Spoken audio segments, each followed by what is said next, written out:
Welcome to Sinister Heroes. I'm your host, Danny Iniquitous. Thank you for tuning in. Today's episode, we are going to be talking about the College of Whispers Bard. This is a bard that's very near and dear to my heart. If you like being a spy or shadowy or up to your own machinations, this is the kind of bard that's for you. The lore behind it is very, very cool just right off the bat. If you like our content, please like, share, and subscribe. It's very important as a growing channel that we get those likes. So please, please, please give us one and share with your friends.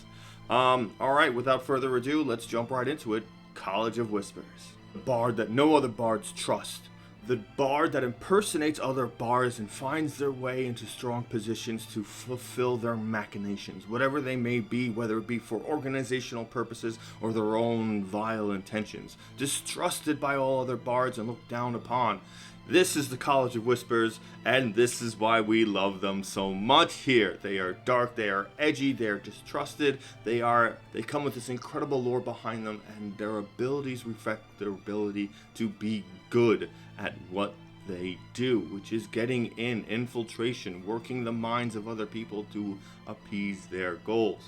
So what we're going to get into first is about why people dislike them, or don't play them often, or feel like they're just not optimal. And I disagree. I think this is going to come down to one simple thing, and you got to be able to do this because it's going to make your gameplay that much better. So without further ado, we're going to talk about something I like to call playing your own character despite what people want. So the real damage ability the College of Whispers has is called Psychic Blades, where you do an attack and it adds psychic damage additional to that attack roll. It has to be a weapon attack, so you can use it with ranged weapons, which is cool. It kind of works the way sneak attack works, and it does somewhat similar damage, except it's psychic, which is very, very good, strong damage type because it's very rarely resisted. Problem is that it uses your bardic inspiration. So other people tend to have this ode to expenditure of your bardic inspiration. It's okay to be greedy. They're yours. Use them. You know, you can use them for saving throws, ability checks, or attack rolls. You're wasting it on attack rolls right off the bat. If you give it to a barbarian and he is gonna miss, and you turn it into a hit, how much damage did you really add on as opposed to just using it for psychic blades? You know what I mean? Like, you're really losing out on something that's very thematic and very cool for you and a huge boost to your damage by using it for other people's attacks. I get it, a rogue will do more damage, but you don't always have a rogue. And if you take a 1 level dip into Rogue, you're basically doing the same amount of damage when you use it. Or at least you're comparable to a very, very close extent. You can offset this. You can do things like get Green Flame Blade or Booming Blade, and then your damage will exceed most of everyone else's if they use it for that. Ability checks, if you have someone with guidance, you're really not, until you hit the higher levels, it's not going to make that huge of a difference. Instead of adding a D4, you're at a D6 in the beginning. Like, not that much. Granted, it can do something incredible, but most of the time, you can just provide the help action, which will give them advantage anyway. So you're not really gaining such a substantial amount in doing that. Yes, it helps. A lot of people are going to jump down my throat for saying it, but you don't have to do that. Saving throws, if you're doing something in combat that requires concentration, or maybe a dual tech that you created with your group that is fundamentally effective, and so you've planned it out and you want to use it, and this will benefit that, I get it. I get it. That can be a huge game changer. Also, you don't know when you need to use it outside of combat. And if you just burn it randomly, you might just end up wasting it because the person could just succeed the check. So it's like, bardic inspiration is a very cool concept. It has its own flaws, but don't be afraid to use it for your benefit.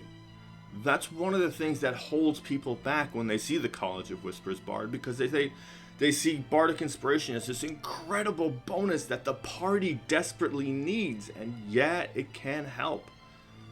but you're taking away from who your character is by not doing it, by limiting when you can or cannot do that, and that comes down to your character's choice. If you're a sinister hero and you like evil characters and you like being dark and edgy, there's a certain limit that you can go with your altruistic nature. You know, you're not always gonna be there, and personally I don't like healing spells. It's just not in my character. I'm sorry. Like, I get it, you need it. It's probably one of the most powerful spells in the game. Just don't like healing people. Sorry. But I try to make sure that if I can help the party, I will. It's important to do so.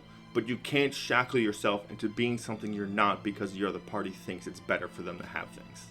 They're your resources. You can't dole them out whenever you feel like it. And it's okay to be greedy with them. It's okay to say, you know what, I'd rather kill that guy than to maybe have you hit him if you need to use it.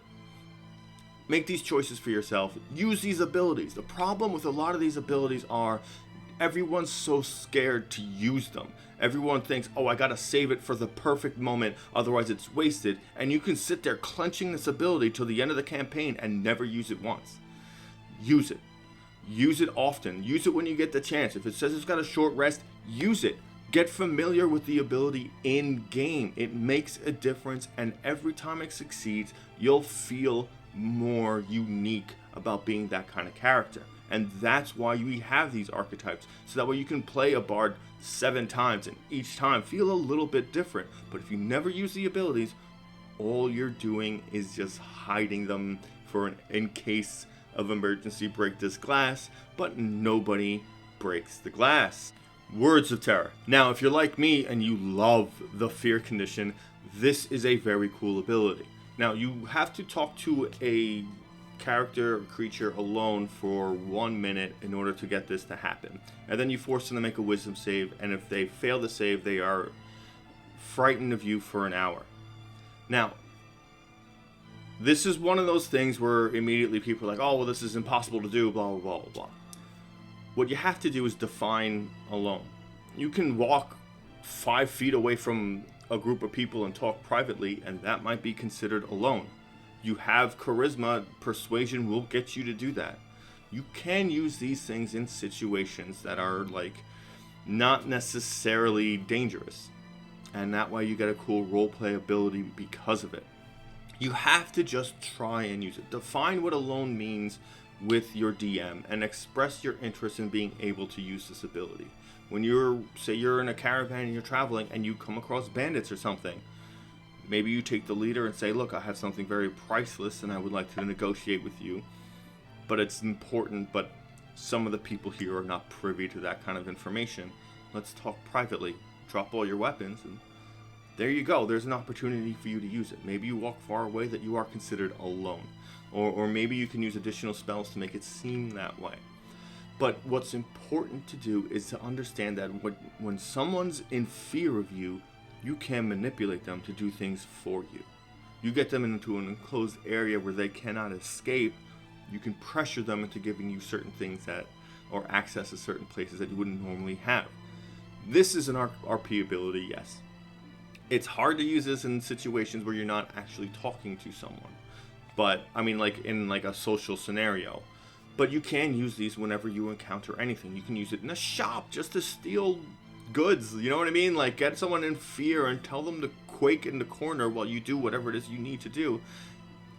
They're in fear of you. They kind of have to obey, or whatever terrible thing you'll do is going to happen to them, you know? Like, you can use this to gain certain circumstances and gain advantage in scenarios.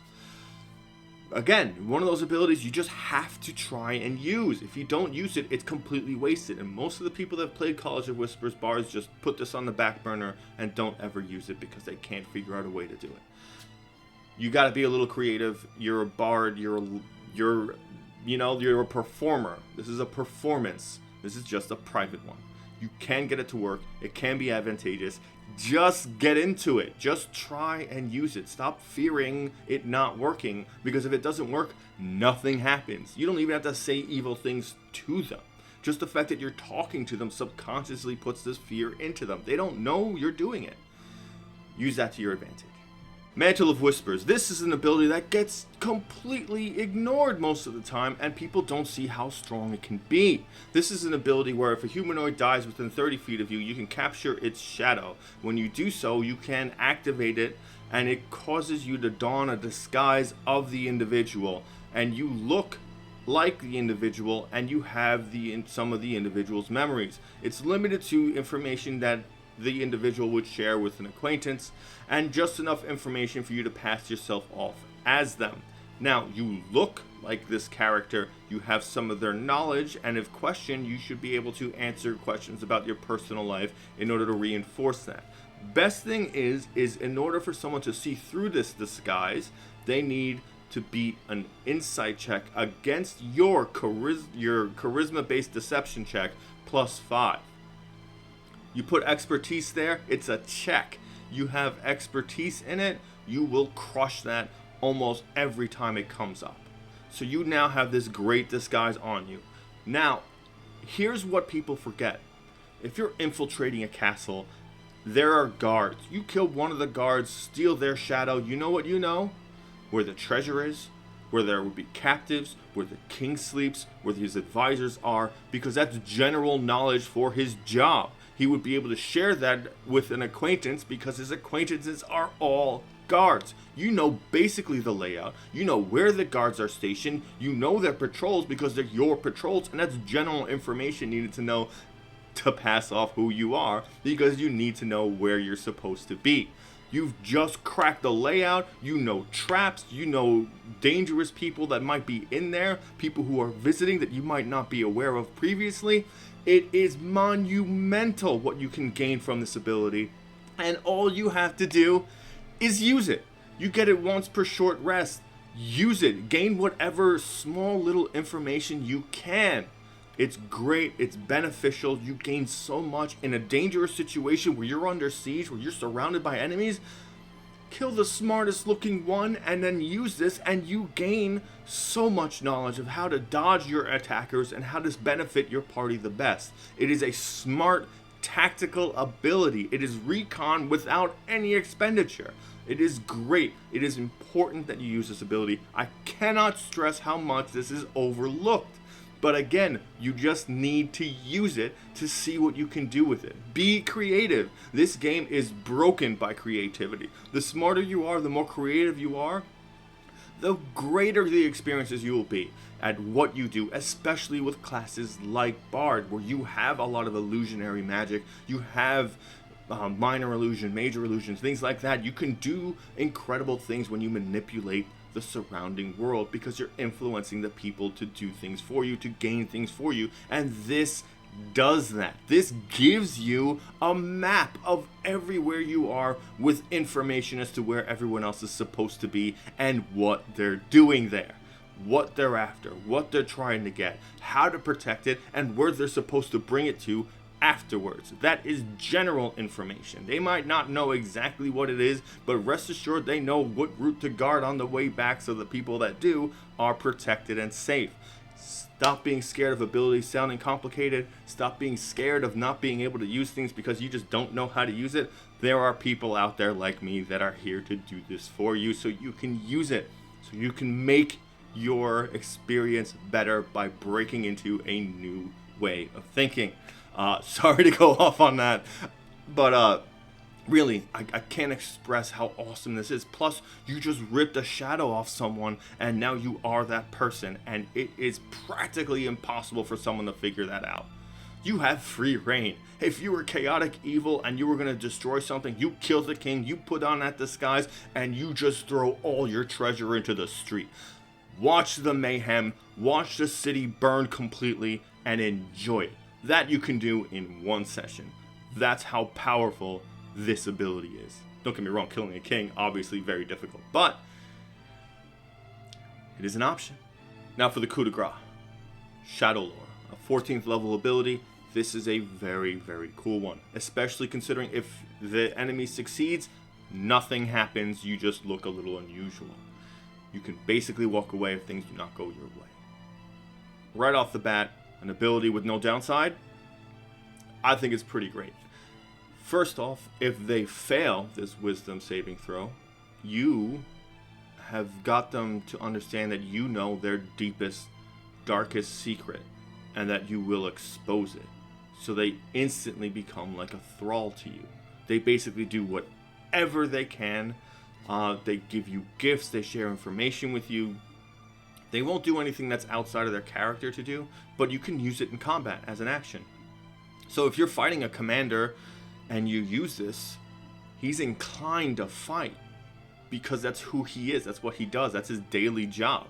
It's not unreasonable for him to see the tide going against his will and maybe his troop is going to die, and maybe him assisting, because if he doesn't, you'll expose him and it'll be far worse than his troop surviving. So taking him out of the fight is good enough right off the bat. That's an instant done, one enemy off the board, and you can get whatever you want out of him. It lasts for 8 hours. This is a huge amount of time in game, and they can give you a lot of information. This can be beneficial. You can just walk him through stuff first, and if anything happens, he can just die from traps that he might not know are there. Things like this can be great. They can manipulate things for you. They can work other circumstances for you. They can deal with other leaders and work on your behalf and gain information and double cross people, as long as it happens within that 8 hours.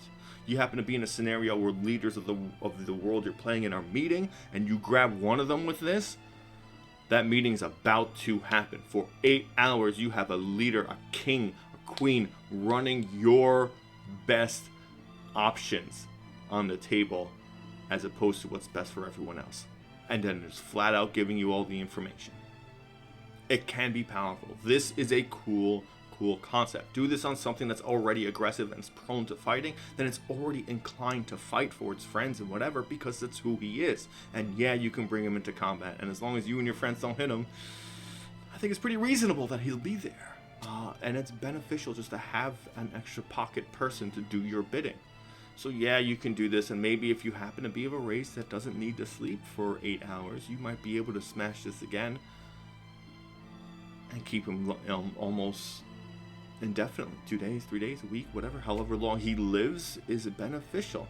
You can use this. It's great. It's just cool to have this, to have someone succumb to your will for fear that you might expose something and you don't even know what it is. It is great. It is this great manipulation gem that you get to have, and it feels powerful when you do use it. Cannot express that enough. Use these abilities. They're incredible. You just got to be a little bit creative and a little bit greedy and willing to use your resources for yourself for once or twice or 5 times per short rest. Thank you for tuning in. We really greatly appreciate everything you've done. Thanks for watching this long. If you did, please drop us a like, share, subscribe, let us know, and thanks for giving a spooky kid a chance.